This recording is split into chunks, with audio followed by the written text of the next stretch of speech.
Открой PowerPoint. Нет, что? Нет. Предложения лучше не будет. Перейди во вставку и нарисуй прямоугольник.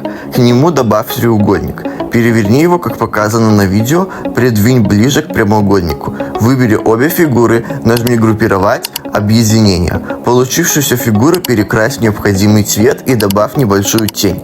Теперь нарисуй квадрат со скругленными краями и сделай его белого цвета. Переверни.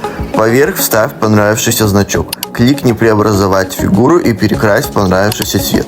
Добавь необходимый текст. Размести еще один прямоугольник и снова чуть переверни, как показано на видео. Перекрась в белый цвет, контур убери. Поверх вставь порядковый номер. Сделай еще 4 такие же, как это показано на видео.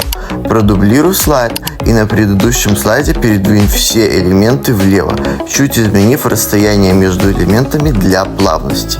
Ну и наконец добавь переход трансформация. Вот что тут профиль.